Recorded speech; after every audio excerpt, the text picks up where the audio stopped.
You are 15 years old, you live in Coleville, population 33,000, coal pits, quiet cul-de-sacs. Nothing happens here. Nothing is supposed to happen here. Your mom thinks you're in your room doing homework. You are in your room. That part's true. You call yourself Kraka. It's not a name your teachers know, not a name your mates use at school. It's the name you chose. The one that feels real when everything else feels like a costume. You don't realize it yet, but the gap between Kane and Kraka is going to get wider, much wider. Until one day, you can't find the seam. The bedroom is small. The screen is big, relatively. There's a half-empty Coke Zero on the desk, a window with the curtains drawn, even in daylight. You've got a laptop, a Discord server, a list of grievances, and no idea how loud your voice actually is. You're angry, genuinely. You read about drone strikes, about surveillance states, about governments that spy on citizens and call it safety. You read about Gaza, about the lies packaged as policy. You're not wrong about most of it. That's what makes this complicated. That's how it starts, not with a plan, with anger looking for a wall to throw itself against. You find others online. They call themselves CWA, fracas with attitude, no budget, no sophistication, just teenagers spread across a continent, furious and bored in equal measure, sharing hacks and jokes, and a vague sense that the system deserves to be embarrassed. You're not nation, state, actors. You're not criminals. Not yet anyway. Not in your own minds. You're just kids who figured out that the powerful aren't as careful as they pretend to be. Level 2. The First Strike. The target is James Clapper, Obama's intelligence chief, the man who runs America's spy apparatus. You find his home phone number on Google. Read that again. Go ahead. His home phone on Google. He doxed himself. You're laughing so hard your eyes water. Default is laughing too, somewhere across the Atlantic. A guy you've never met in person, whose face you've never seen, is the closest thing you have to a partner in this. You reroute Clapper's home line to a pro-Palestine hotline. Every call, routed by a kid in a British bedroom, default tweets about it. The small community of people who pay attention goes electric. You feel something you've never felt before. Power, clean and cold and immediate, the kind that doesn't ask permission. Your voice shakes a little when you talk about it afterward.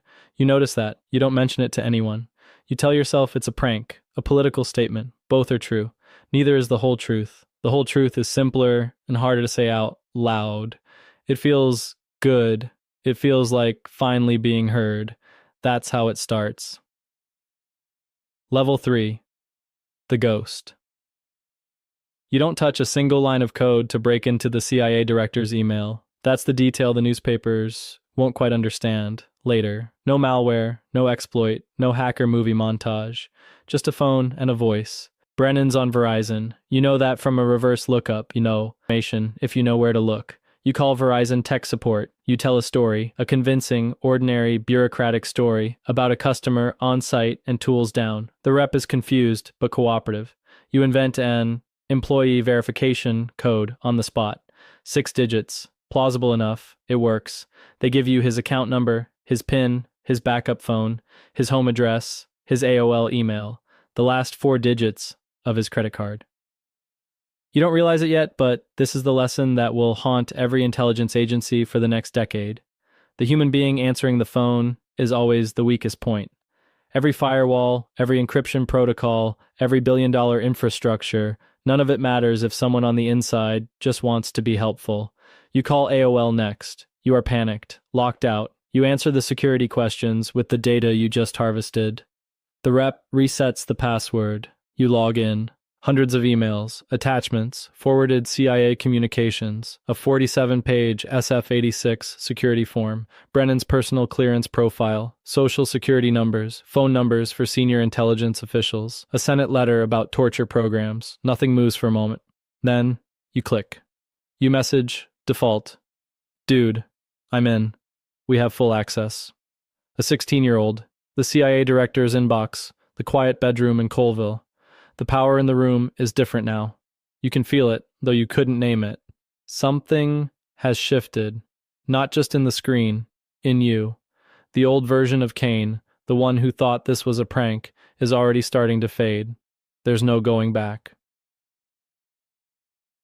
Level 4. The phone call. You dial the number. Brennan answers on a secure line. Private number. The kind of number that isn't supposed to exist for a kid in England. You say hello. You call him a loser. Not elegant. Not political. Just a teenager who can't quite believe it's working. He demands to know how you got the number. It was so easy, bro. You hang up. You're still laughing. 5,000 miles away, the director of the CIA sits in silence. The line is dead. The paranoia is just beginning. You don't know what that silence looks like. You don't think about it. You're still laughing. That's the age you are. The age where consequences are theoretical and the win is immediate.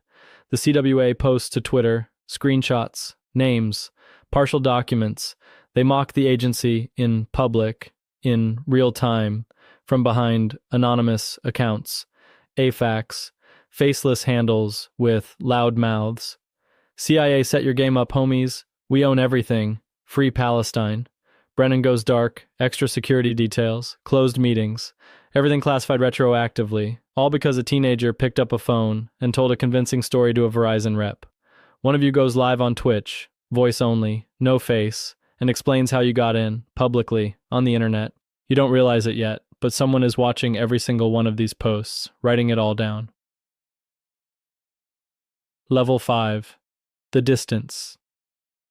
Here's what no one writes about in the news articles. Your mom still thinks you're in your room doing homework. At dinner, you talk about school. Normal things. You pass the salt. You watch television. You go to bed at a reasonable hour some nights. Meanwhile, in the hours she doesn't see, you're inside the private communications of the most powerful intelligence apparatus on Earth. The lie isn't dramatic. That's what makes it strange. There's no single moment where you decide to deceive her. It just happens.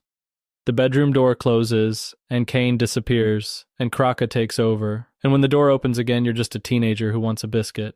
But the distance has started, quietly, like rot in a wall. You can't explain what you did today. Not the thrill of it. Not the fear underneath the thrill. Not the way the screen feels like the real world now, and the dinner table feels like something performed. You don't realize it yet, but this is how it actually ends.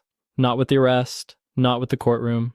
It ends here, in the gap between who you are online and who you pretend to be at the table. Every hour you spend as Kraka, Kane gets smaller. There's no going back from that either. Level 6. The heat. The FBI calls it cyber terrorism. The headlines call you stoner high schoolers. Both are technically accurate. By September 2016, 2 of your American associates, Boggs, Default, are in custody. Alexandria Federal Court? The charges are serious. The distance across the Atlantic feels suddenly very thin. In Leicester, things are quieter than they should be. Broadband usage flagged, servers examined. Whispers of an investigation that hasn't announced itself yet. You're still in the bedroom, you're still laughing at memes. The thrill is still louder than the fear. But the fear is there now. You feel it in the pauses between the jokes, the half second before Discord loads, the way you look at the front door sometimes. You push further, anyway, because stopping feels like losing, because admitting it's real means admitting that everything that felt like a game was always something else. So you poke at the Department of Justice, the FBI's own law enforcement enterprise portal. You post files, you boast, you live stream again, voice only, no face, and tell the world you have a spy chief's social security number. The world is watching, including the people you should be afraid of. Level 7. Game over. February 9th, early morning, cold, quiet. You're in a hoodie, half asleep at the keyboard. There's a Coke Zero on the desk. Still, always, the Coke Zero. The knock comes. Cybercrime unit. Something snaps. Not courage, not bravado. Just the simple animal recognition that the thing you always knew might happen has finally happened. They take the laptops, the phones, the Coke Zero, for good measure. The empire of CWA, built on Discord chats and Google searches, and the beautiful terrible weakness of helpful customer service representatives, stands still. For the first time, Kraka is exactly where he never thought he'd end up. Level 8. The verdict. In court, they call it cyber terrorism. They talk about families harassed, secrets spilled, senior officials terrorized. They're not entirely wrong. You are somber in the dock. The grin is gone. You say, and you mean it, that you never meant personal harm. that you were making a point, that you were just a kid in a bedroom trying to be heard. The judge sends you to a youth detention center. 2 years. The world calls it justice. Maybe it is. But here's what the verdict doesn't address. You already made your point. You already won the argument you came to make. Every firewall in the world, every classified protocol, every billion-dollar intelligence infrastructure, and it all came apart because a rep at Verizon wanted to be helpful, and an AOL customer service agent didn't want a caller to feel frustrated. The human element was always the weakest link. You knew that. Now everyone knows it.